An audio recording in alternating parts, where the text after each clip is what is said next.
on to another Comic Movie Marks video. It's a bird. It's a plane. It's Brightburn. Or Brandon.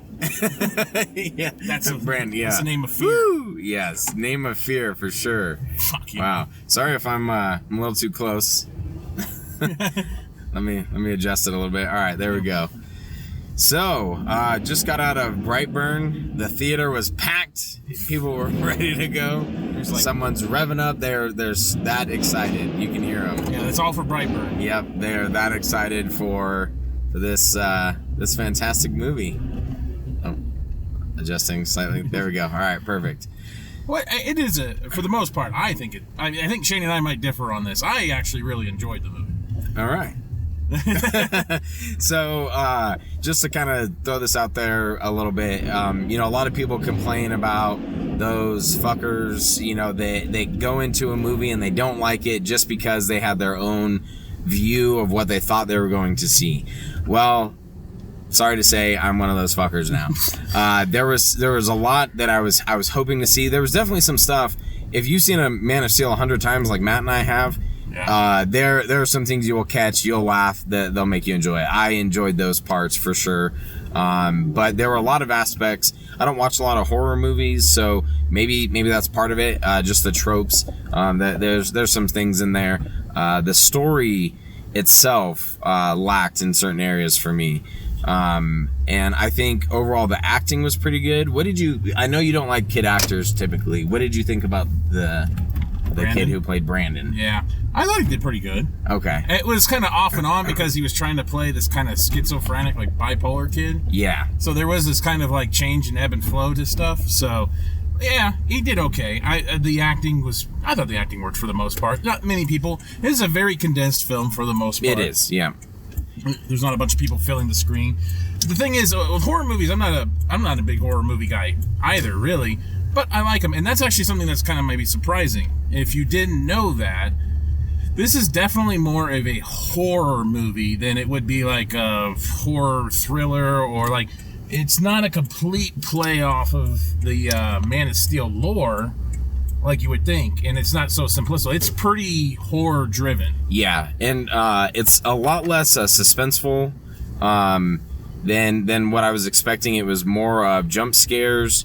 Apparently Superman has the ability of flickering lights. Yeah. You know this? Yep. So there was some inconsistencies with that too, which kind of drove me nuts. But this was more about jump scares and just gore.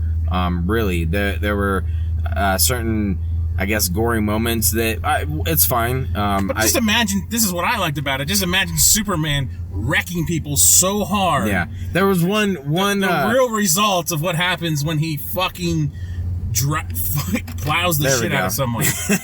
Not sexually either. Like when he just really plows somebody or takes someone down, the end results anyway, what would really happen. Yeah.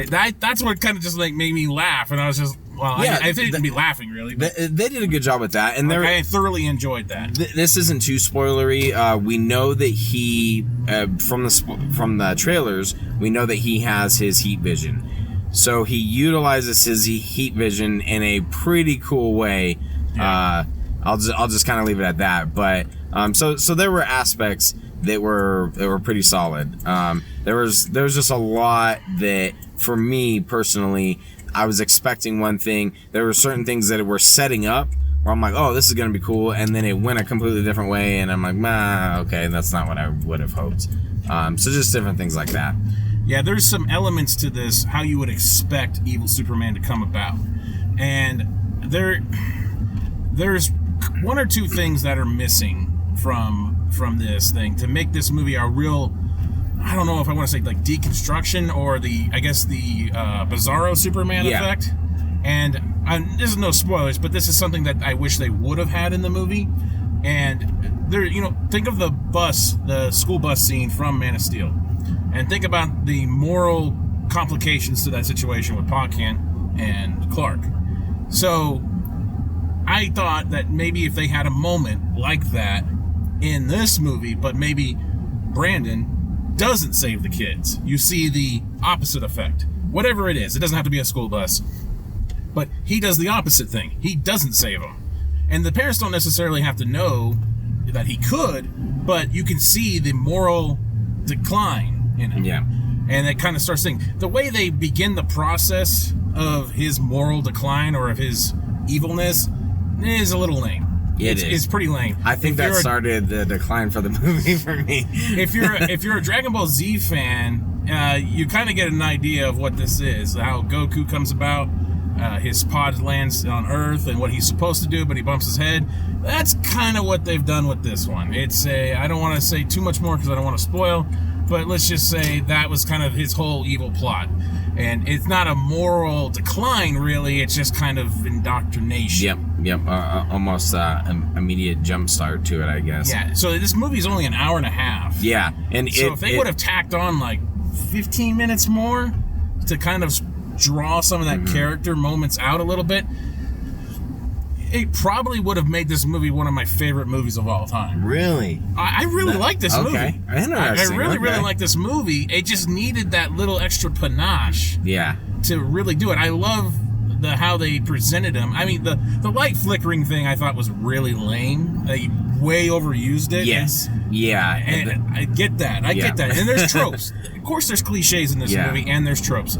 There's horror cliches, knocking, banging, oh look, lights turn on, lights flicker off, blah, blah, blah. But the presence of an evil Superman, I just find so fucking awesome.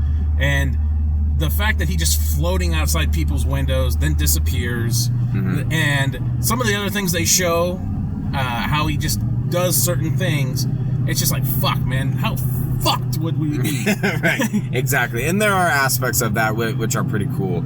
And maybe I just wanted a little bit more of the intrigue of the character, and like you said, if he went the other way, we would be fucked. And you don't really get that. They focus a lot on here's his powers, he has his powers, he's evil now, and here's how he's going to fuck people up. They have the Man of Steel moment, and it's the opposite, and it's the conversation when he finds the ship.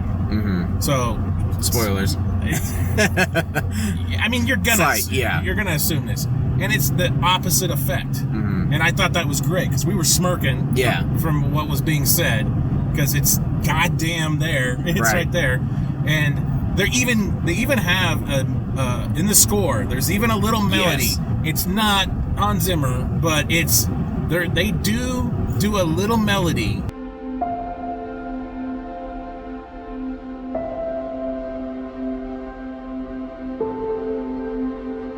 Almost from the jump start of the beginning of the movie, Matt and I kind of looked at each other and we're like, okay, cool. Yeah. Like, it's this light little and those aspects is exactly what I was hoping for to get out of this movie. You see it in the trailer that there were going to be influences, and they use that well. And I didn't need it to be overdone.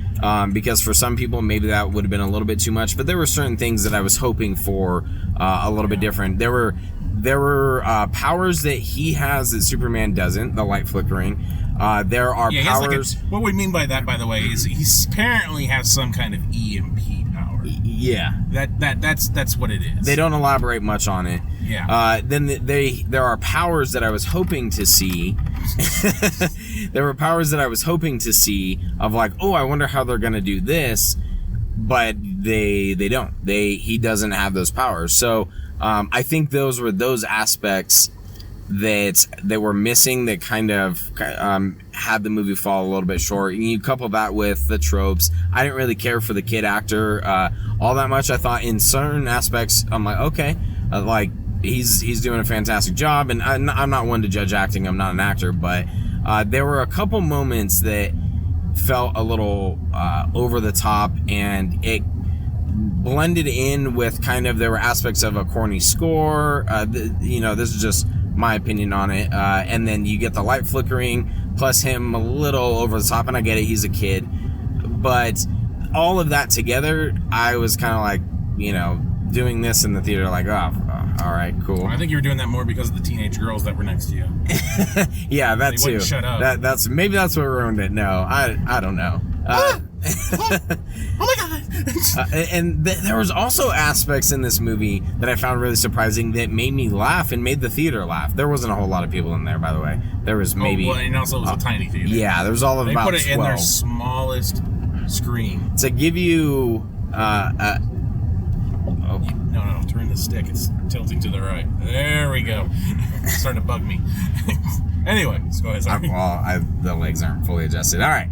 So, to give you an idea, you know how typically as a movie is in theaters for a while, you know, it's been a month, but you're like, oh, it's still in theaters, I can sneak in and maybe see it one more time, or maybe see it for the first time, but you end up in like the very back corner. This is opening weekend, and we were in the very back corner. We were in that theater. We were like, oh, okay. With everything out. Yeah. Aladdin. Yeah, exactly. John Wick.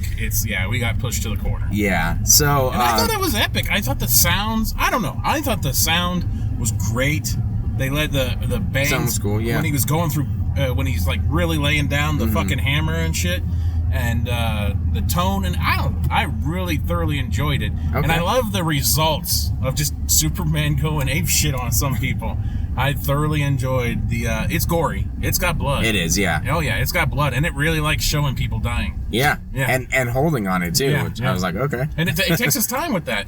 But yeah, the biggest problem with the movie and the story and the character development is just they're kind of jumping balls deep in on that why he's becoming psychotic. Right. That's the big issue, and that could draw a lot of people away from the movie. And yeah, they speed through that pretty quickly to get to the ass. Yeah, and pretty much get right into it. I mean, I guess to the defense of the movie, if you were to cut off an hour from Man of Steel, then you'd be left with, oh, here he is, he's Superman, and and there we go, we're off to the races kind of thing. So that's part of it. But yeah, I felt there were aspects that were lacking, and again, it potentially could be because I was expecting one thing and got a little bit of that, but not as much as I was hoping for, and the story was just a little. Some of the opening shots though are very reminiscent. They got some great field shots. The mailbox, you see it in some of that in the trailer. Yeah. And there's some major tie-ins to it. I'm really curious on when the level of plagiarism starts coming in a little bit, or like how far can they really go with some of that stuff. Well, it's cool to give nods, and also pretty cool to give nods to Man of Steel. So it's not, we didn't hear the John Williams theme, reminiscent of the John Williams theme in this. We heard Hans Zimmer, so that was kind of cool. A lot of the stuff was replicated from Man of Steel, which I enjoyed. There was one, I think I made a couple jokes in the movie, and there was one that it was referenced to an earlier Superman movie, but that was that might have been the very beginning. That was like the pre-credits or whatever, when it was showing all the different logos. But yeah, I mean, it was what it was. Didn't blow me out of the water. Are we doing a spoiler review on this one? Probably not. Okay. Well, we'll see how this one goes. If people want spoiler, we'll do spoiler. But yeah, I guess let us know in the comments. For right now, I think non-spoiler, because by looking at what the theater was, the size, I don't know how many people are even going to see this fucking thing. So, yeah. We'll be more than happy to give some spoiler thoughts if somebody asks. Yeah, absolutely. But I really liked it. There are some elements missing to it that I wish were there that would have completed that character arc and that story, and it would have made this a much better movie. But for the most part, I thoroughly enjoy the ass whooping and the ending. Ending had a little bit of a twist. Yeah. Maybe something not so expected. So I thoroughly enjoyed it, Shane. Yeah. Well, I kind of gave all my thoughts. Did you enjoy it? It was okay. Did you enjoy it, or would you see it? Would you recommend it? I would recommend it in terms of, thanks for guiding me along this. I would recommend it in terms of if you want to check it out on like DVD or something like that. I would recommend. I don't know if I would pay $9 again to go see it. Okay, I would. Okay. So we're split on this. Yeah, big difference. See, that's why he was excommunicado last time. Yeah. You could almost wait for it to show up on Netflix and be a part of your subscription to watch it if you wanted to do that. That's how good it is. Wow. All right. In case I don't see you. Good afternoon, good evening, and good night. Congratulations, you made it to the end of the video. You're one of very few to make it to the end. Yes, thank you very much. Make sure you hit that like button and subscribe to Comic Movie Marks Podcast and hit the notification bell. You know, all these fucking YouTube channels say this shit, so I'm going to say it now. Yes, it's perfect. And if you want to hear our full podcast, you can check out our podcast on iTunes or any other podcast subscription service. Make sure you subscribe. Thanks again. Yo!